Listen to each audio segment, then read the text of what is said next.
Okay, hello everyone. I hope you can all hear me and see me okay. So this is the third live session for Math1055, and in this one we'll be looking at complex roots. Basically, that was the intro video. That was the point of the intro video. Okay. So feel free to ask questions, use the chat as usual.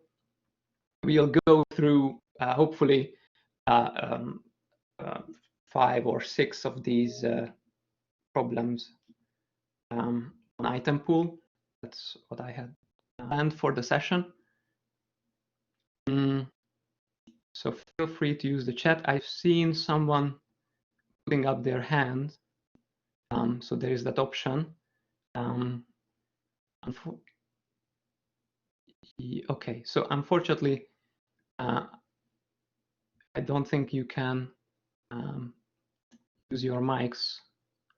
I might be wrong on that. Use the chat. Feel free to use the chat to ask questions. Okay, So there is already a good number of you.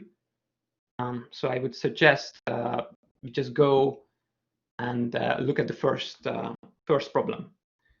So how do I do this? Yes, this is the first question. So just a warm up, so I can see that you have understood what an exponential form, the exponential form of a complex number is.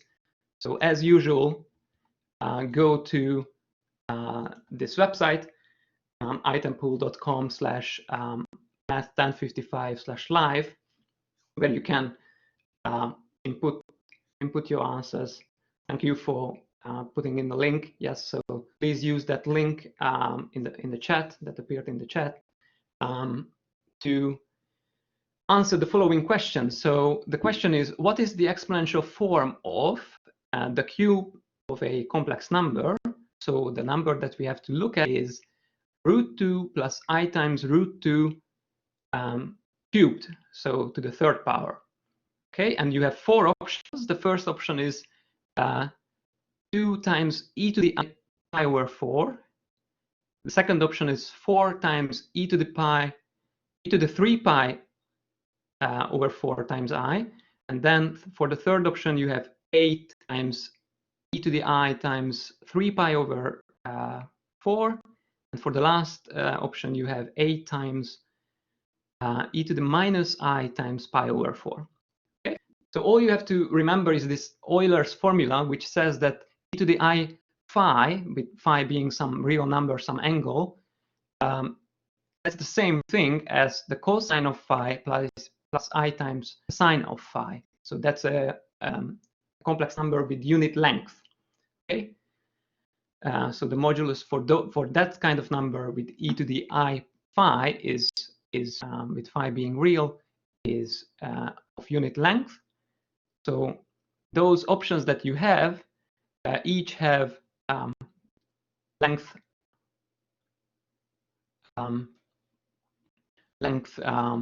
2, 4, 8, and 8 respectively. Okay. So if you can't see the question, appearing in this picture, go to that link. So use that link and go to that link. The question should appear like in a nice resolution there. So that's how you can answer this question anyway. So you do have to go to that website, itempool.com/math1055/live to be able to submit your answer. Okay, so I only see a couple of them, which hopefully means that you are all busy calculating the answer. So of course you can see that the number I'm asking about is given to you in this algebraic form. So it's given to you in the form where you have the real part of the number plus I times the imaginary part of the number, and then you have to cube this number. So there are several ways of solving this problem, but of course, as with most problems, there's a quick way to do it, and there are a few things that you can quickly decide. So, for example, the length of the number that you are cubing, and in fact, in that way, you can quickly exclude some of these, some of, well, how do I do this? Some of these options. Okay, so just by looking at the number and its modulus, its length, you can quickly exclude some of these options, and then of course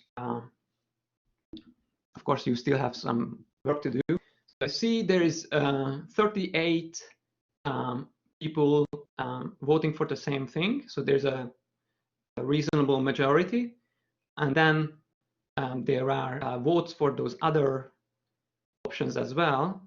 Of course, none of us see sort of the results at this point. You voted for something. You don't know if you are, if you are in this largest group of people, or if you are in the second one or third one.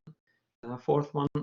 So you don't know if your answer, you might know if it was correct, if you are confident enough, but you don't know if these people all voted for the same thing or not. Okay, so don't worry, I want to give you a couple of minutes for this, an extra minute or two, but just to make sure that you have done your calculations correctly. So feel free to double check your answer. So all you have to do is, of course, take this number √2 plus I times √2 and convert it to its polar or exponential form. That's the I guess that would be the easiest way of solving this problem, because then taking powers of a number in its exponential or polar form is very, very simple.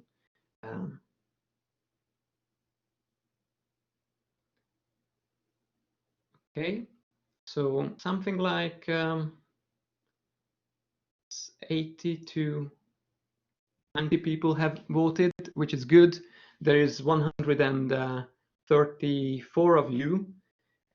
So if you haven't voted yet, please feel free to go to this website. Let me just put it in the chat. So itempool.com math1055/live and vote for your answer.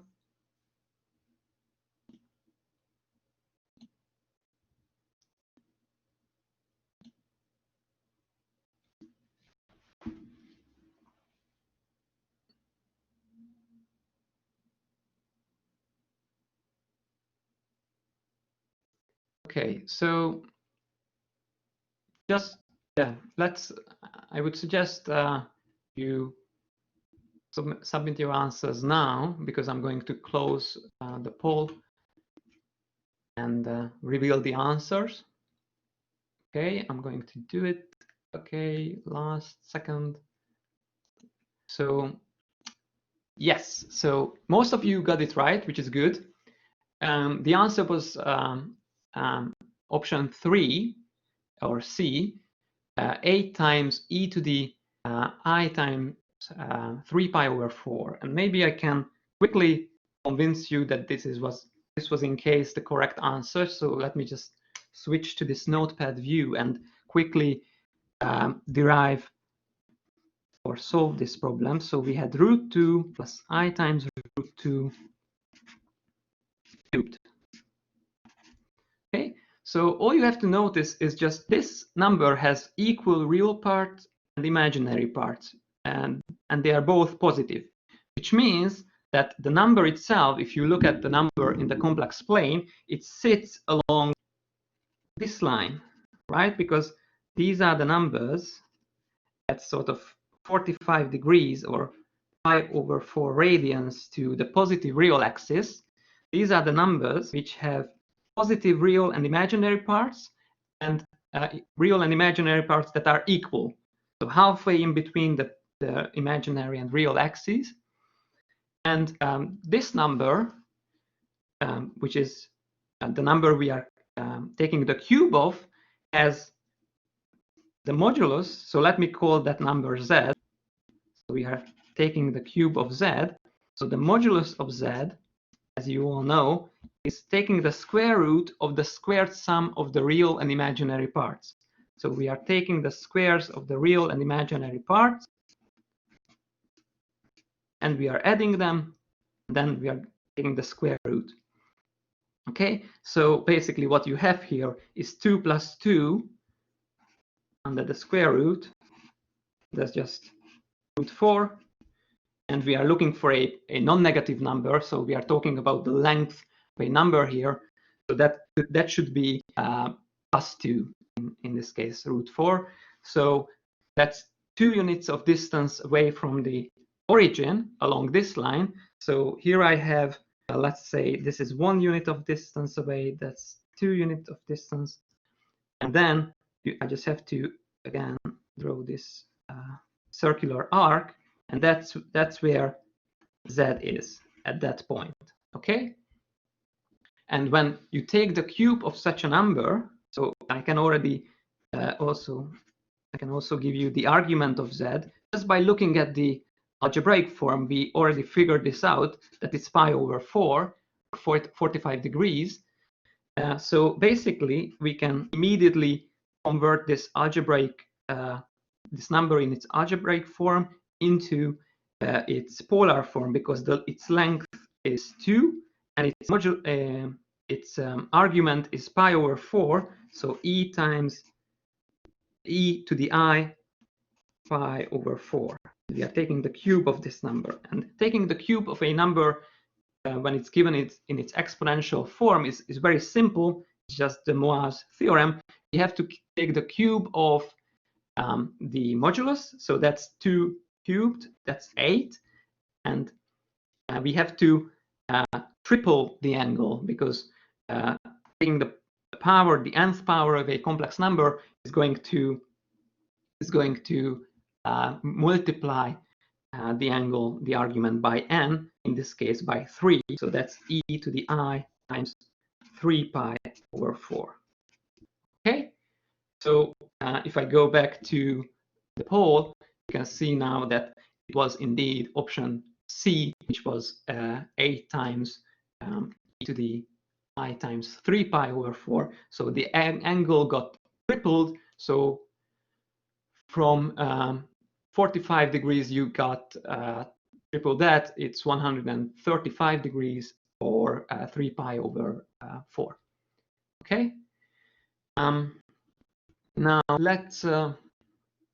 If there are no questions, feel free to ask questions related to this problem, and I will try to answer them. If there are no questions, we can just concentrate on the next one.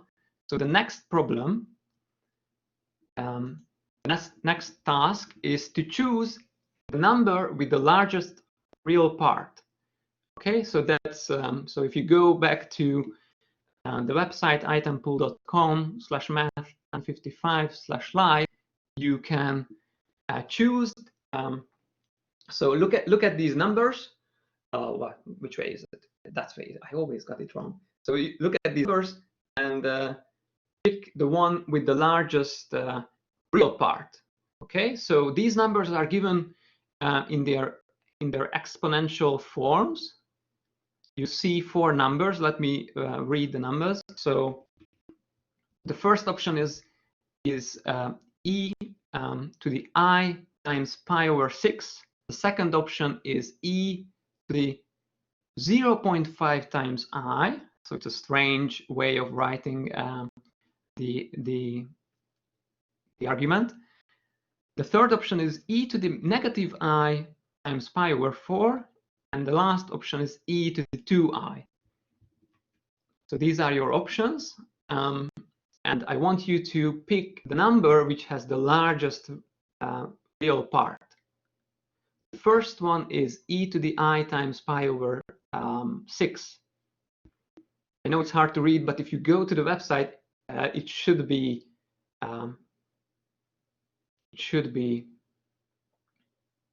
readable. Yeah, it could be, my connection or yours. I can't do much about the sort of the quality of these panels, but on the website it should be readable.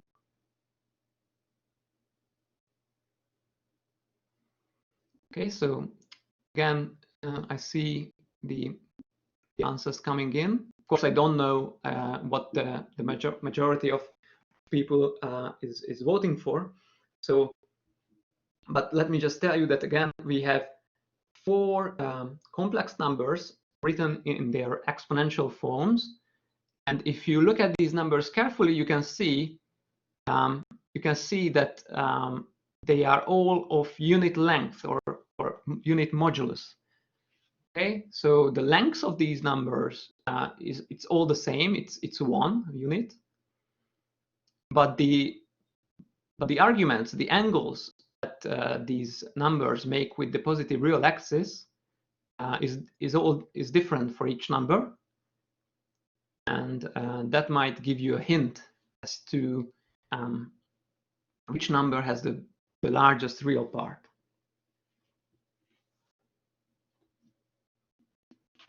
Okay, let me switch to a new page.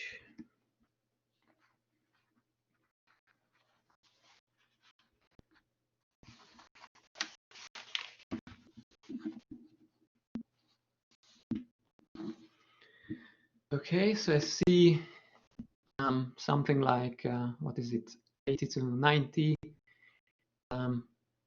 submissions, which is good. There's still something like 40 of you who have not voted. That's okay. I mean, if you don't want to take part in these problems, solving these problems, that's okay. But it's definitely more fun if you participate. I hope those who are participating agree with me.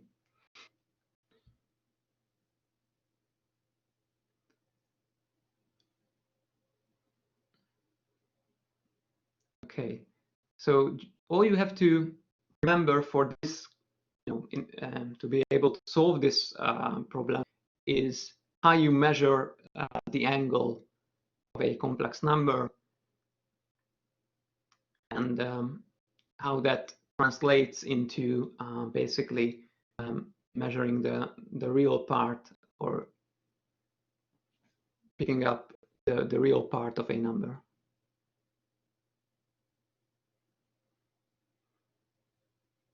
Okay, so I can see lots of people have voted. Maybe I should close this one as well. If someone needs an extra minute or two, let me know in the chat. Otherwise, I will just close it.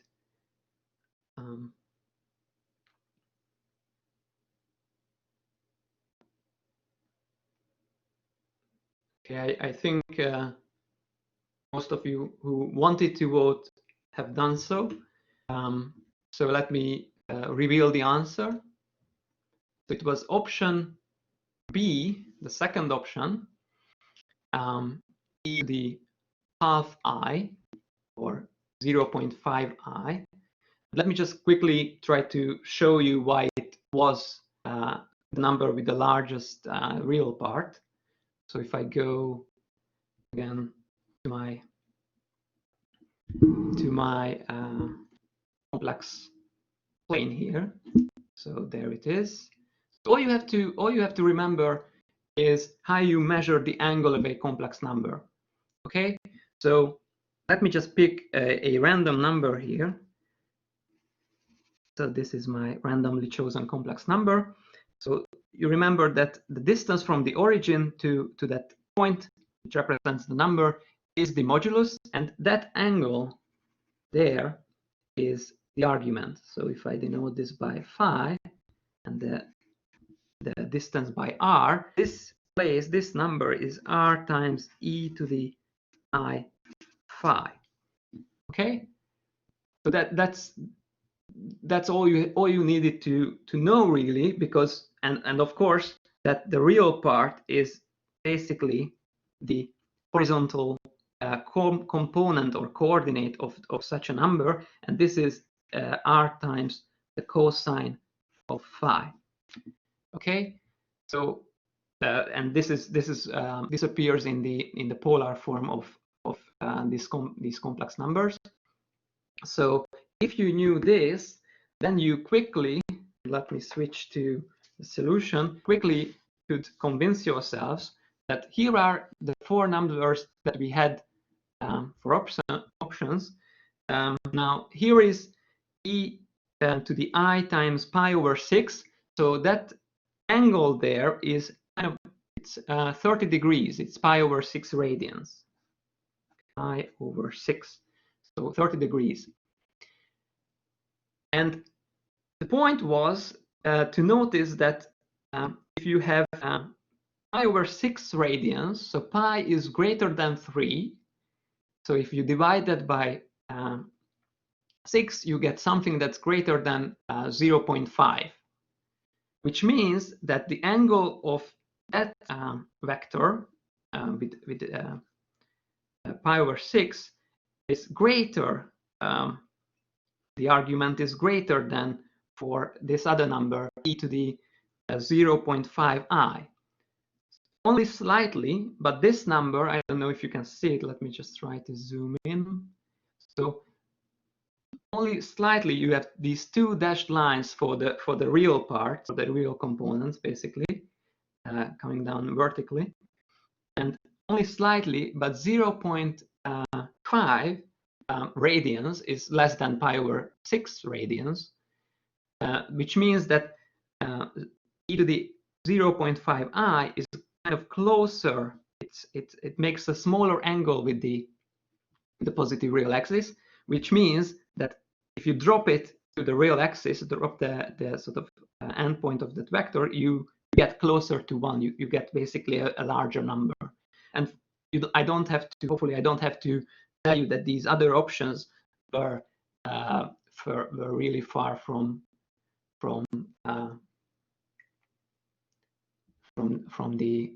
being the largest. Okay, from having the largest real part. Okay, enough of me talking. Let me go to the next one. So it's going to be it's going to require a bit more effort and calculation. So what I have here for you is an equation. It's a quadratic equation, so nothing you haven't seen before. It's the equation z equals 1 plus I times z. So first of all, what I would like you to do is to solve this equation for complex numbers. So look for complex numbers z such that this equation holds true for them. And then I'm not giving away too much by saying that there will be two solutions. So that's the good thing about complex numbers. If you have a quadratic second order equation, algebraic equation, there will be a polynomial equation, there will be two solutions. They might coincide, but generally you have two solutions, two complex numbers that solve the equation. And I want you to denote them by z1 and z2, and pick the labels so that the argument of z1 is greater than the argument of z2, and then just calculate the difference of their arguments. It should be some positive number, and that's what I want you to input in that box. So there is this box next to r z1 minus r z2, where you can use this virtual keyboard which comes up and input any sort of mathematical expressions you would need. Okay, so first start with the equation z squared equals 1 plus I times z. Solve that equation. Look at the arguments of the solutions, and then just calculate the difference. Okay, so I can give you a hint. So if you are stuck, you don't know how to start with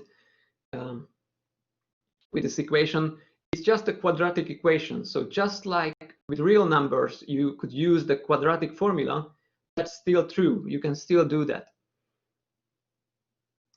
So the quadratic formula works just as well for complex quadratic equations as it does with real quadratic second order equations.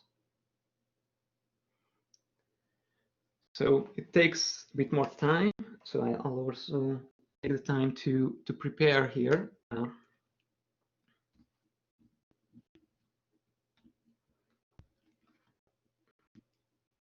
give you something, I don't know, like 4 or 5 minutes.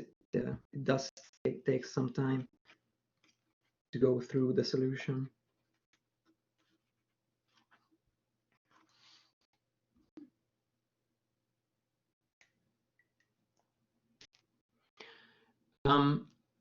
Well, the good thing is that this equation has solutions for which you can find the arguments exactly.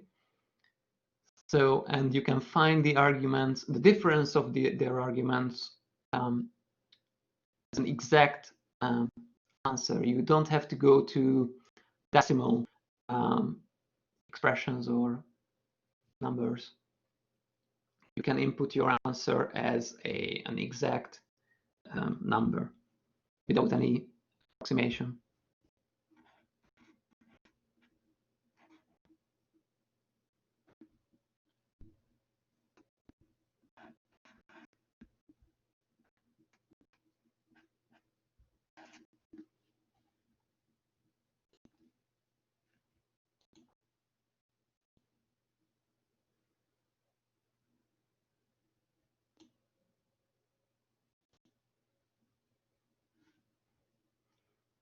Okay, so I see lots of answers, and they are coming in nicely. Of course, there will be. So we'll see lots of bars appearing here because I guess you are inputting the answers in different but equivalent forms. The correct answer will appear many times here, and hopefully, if I didn't mess it up, setting up the problem, it should be a neat answer. As Joseph says, if you get a neat answer, that's a good indication of you doing it correctly. But of course, it could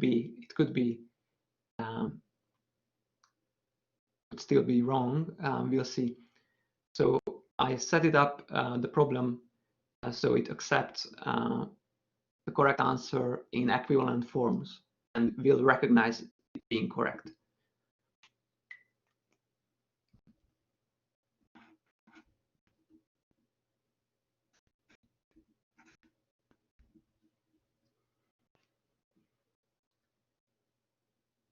Okay, so there are many of you who have already voted for your answers, but I would like to give you an extra minute or two. Okay, so Sam says, I wish my calculator could automatically solve complex quadratics.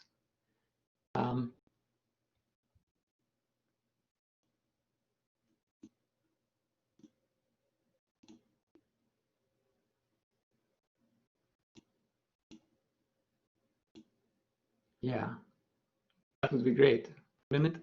But it doesn't. So I guess you have to work a bit harder. Okay.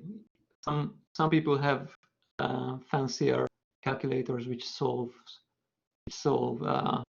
quadratics for complex numbers. Great, but that still doesn't. Yeah, it doesn't mean you will get it right. Okay, so I see a good number of people have inputted the same sort of expressions. 13 people have put it in some form, and then 11 of you in a different form, but hopefully equivalent. These two forms are equivalent, are winning at the moment.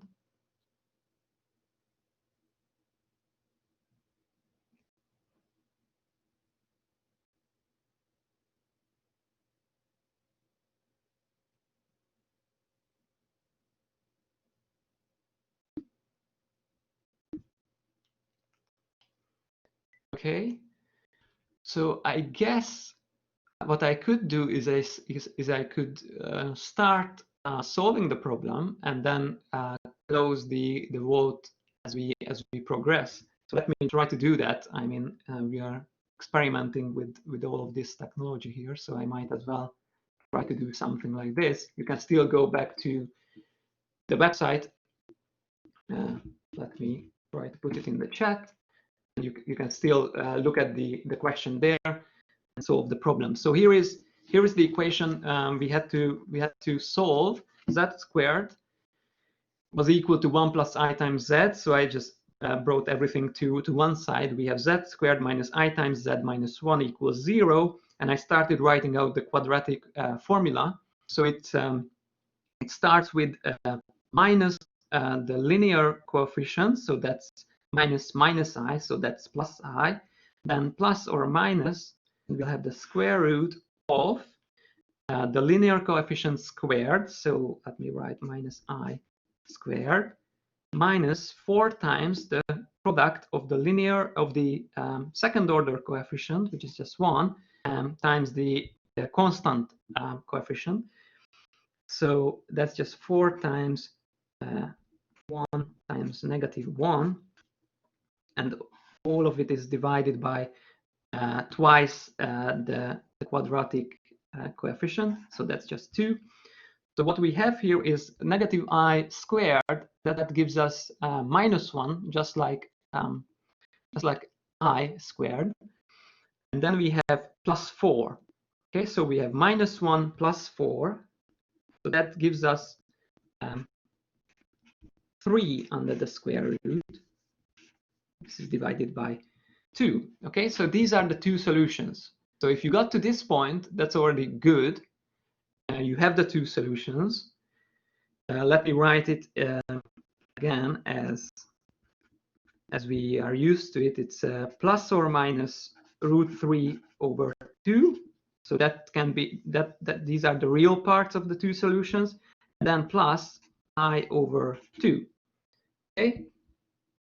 So these are the two solutions, and now you had to convert these numbers into their polar forms or exponential forms, basically, or just basically find the angles of these numbers, the arguments of these numbers. We were not interested in the length of any of these solutions, but if you did that as well, that's great.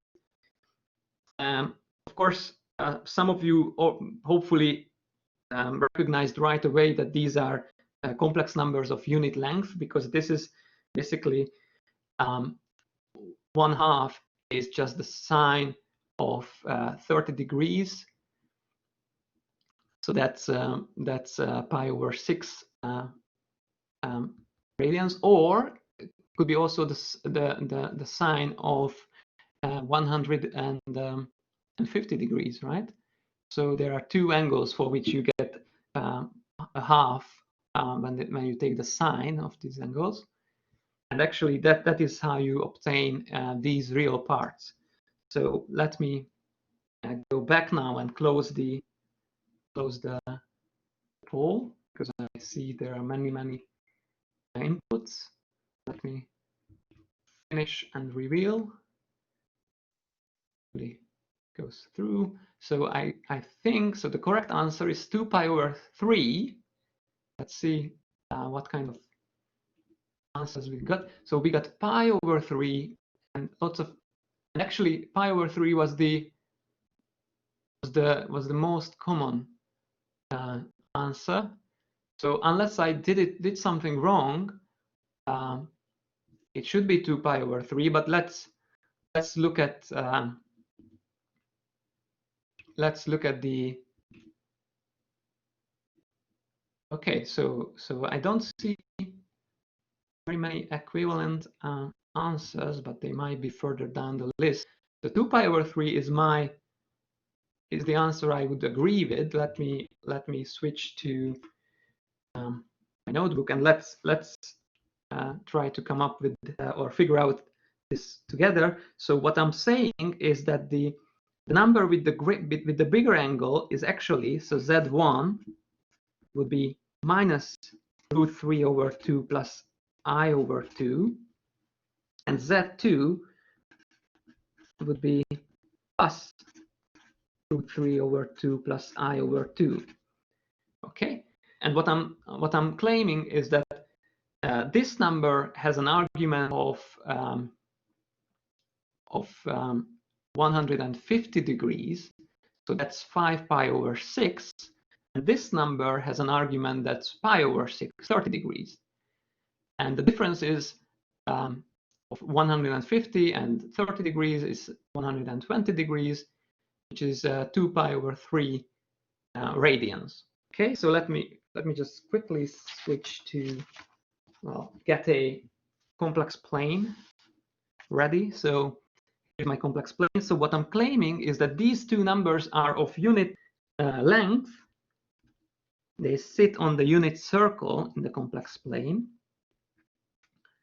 And so if I pick the unit distance like so, I will have Z1 sitting somewhere. Well, I won't be entirely correct, but it should be this number because this is the number where the imaginary part is a half. So we have I over 2, and the real so that would be Z2, Z1, and Z2 would be somehow up, somehow there with 30 degrees. So pi over 6, and that angle would be 5 pi over 6. Okay, if you take the difference, that's 4 pi over 6 or 2 pi over 3. I hope this is something you all agree with.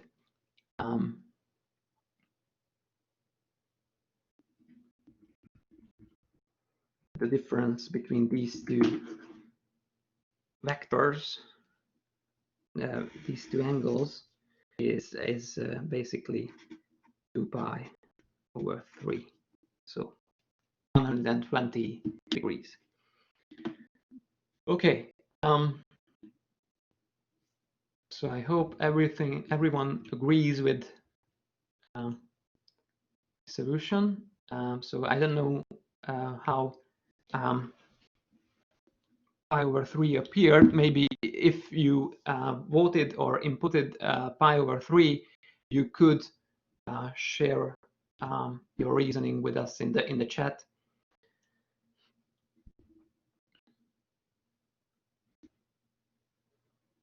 Okay. In the meantime, I switch to the next question. So finally, we are arriving at calculating complex roots. Well, we did that basically with the last one as well, in the sense that we calculated the root of a polynomial. Now we are calculating the sixth root of a number. So it's written in a strange, well, in a bit complicated manner. So what we have is 1 minus I divided by root 3 plus I. And we have to locate the 6 roots of this number in the complex plane and decide how many roots are there in the upper half plane. Okay, so first of all, well, there are, of course, as always with most mathematical problems, there are several ways of solving them. And there are several ways to solve this problem as well.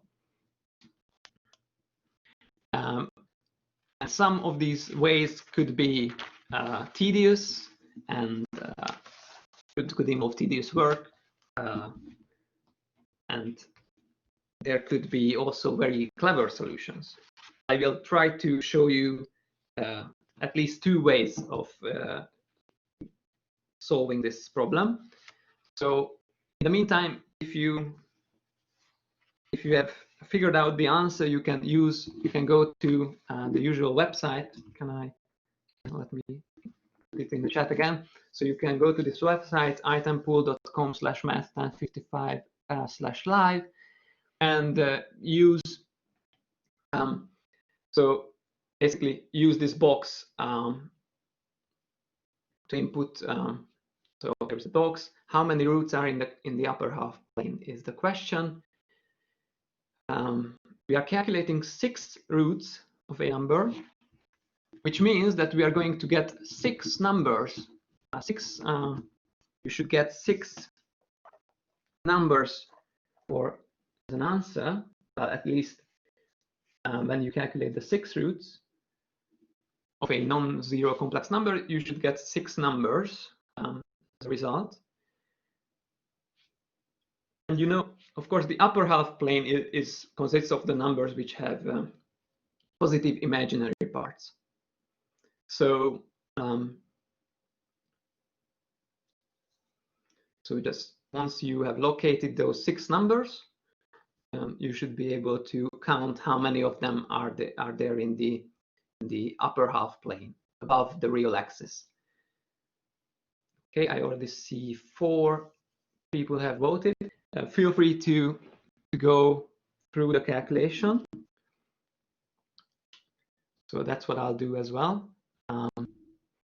So let me write down this number. We have 1 minus I divided by root 3 plus I.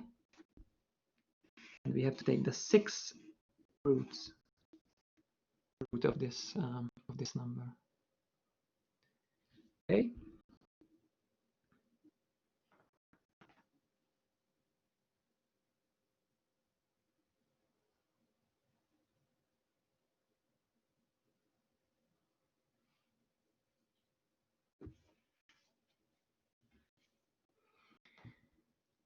Okay, so again, if you went to the website itempool.com/math1055/live, you will see this problem. Let me switch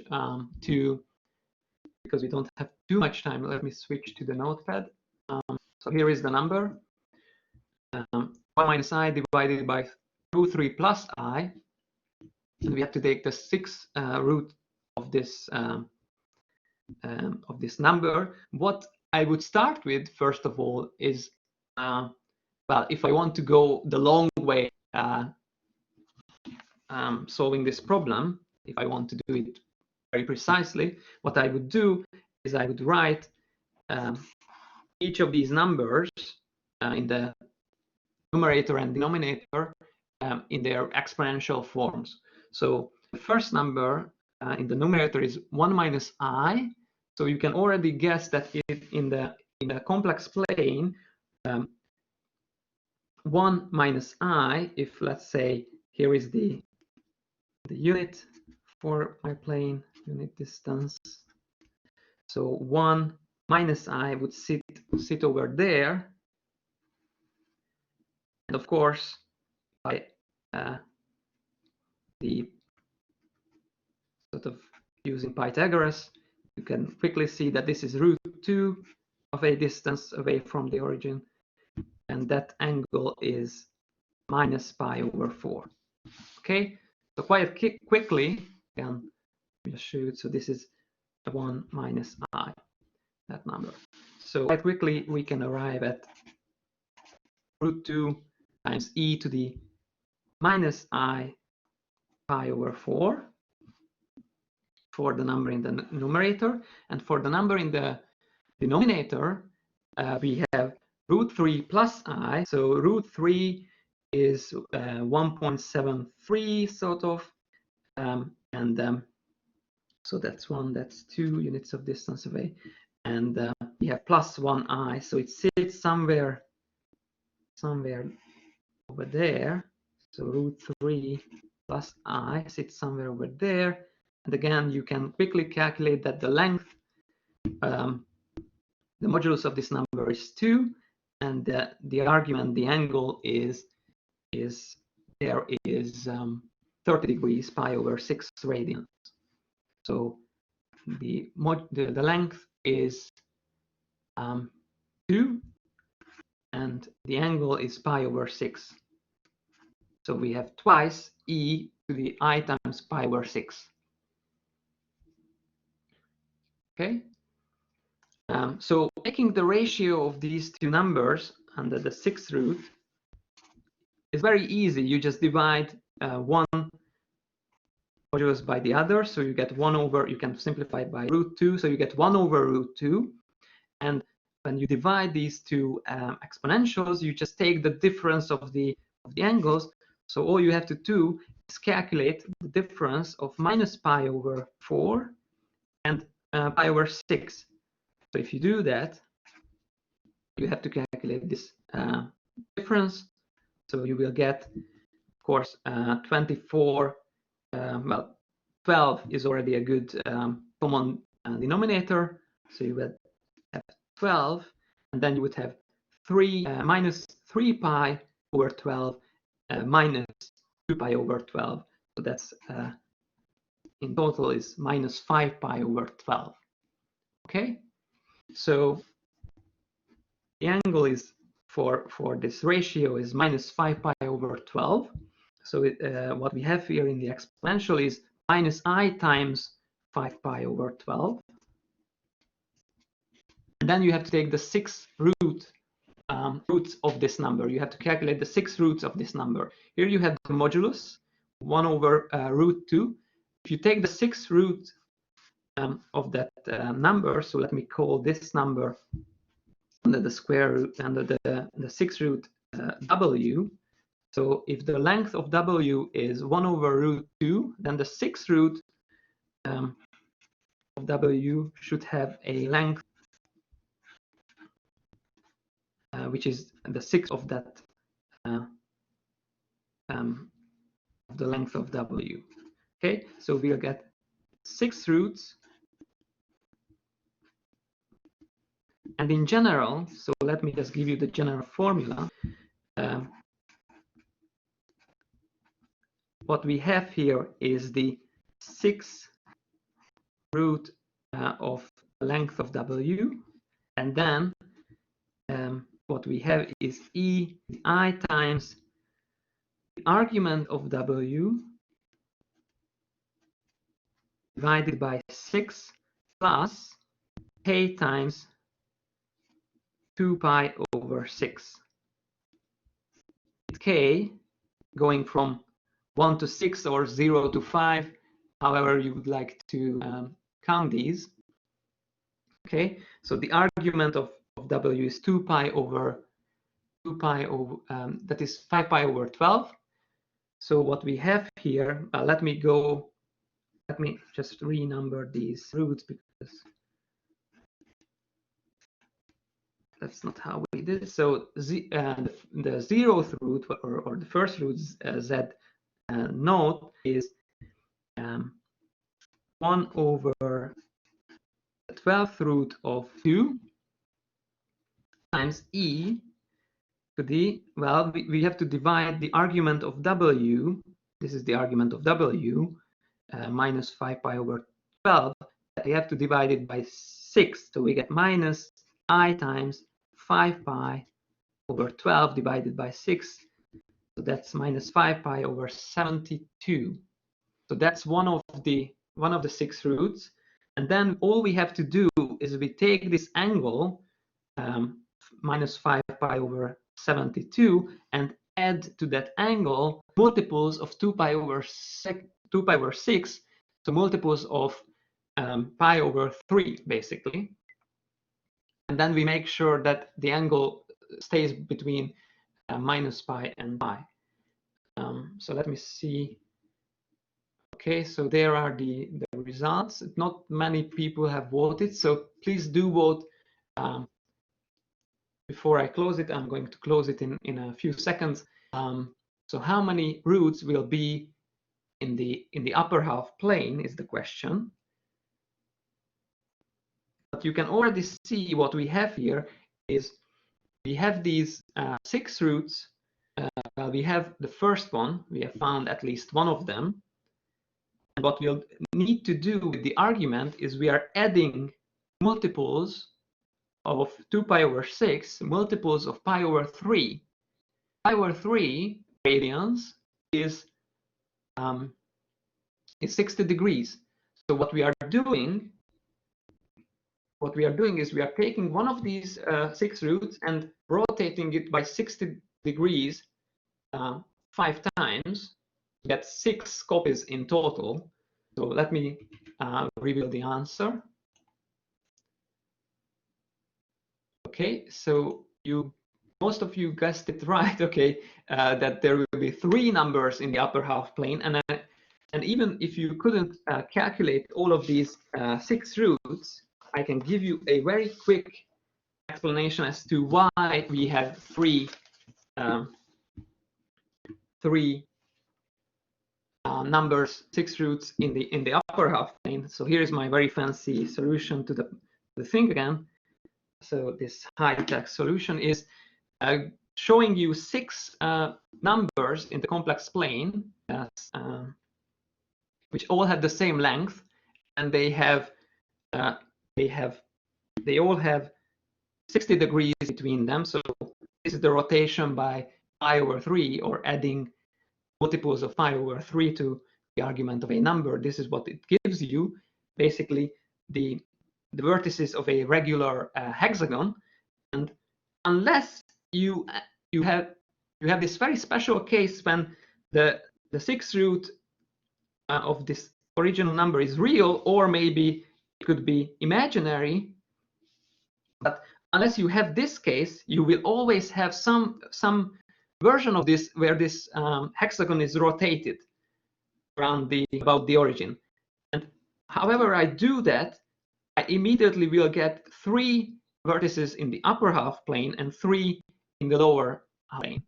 Okay, so the point is that unless you have this very special case, you will always have 3 numbers in the above the real axis and 3 numbers below the real axis. So that was basically what you had to realize in order to solve this problem. Okay, so let me stop here, and we'll continue. Well, I can quickly show you the answer. So this is how it looks like, actually, the six roots. And let me stop here. Thanks for attending this live lecture today, and I hope you did learn something. You definitely did well today as well. I understand that this complex root calculation can be a bit tricky, so it does require some sort of practice. There are the videos of worked examples which you can use to practice this. I hope you have all watched those videos, or you are planning to watch them. Yes, this video is recorded and is going to be uploaded to the usual place in Minerva. Okay, so I'll see you next Friday.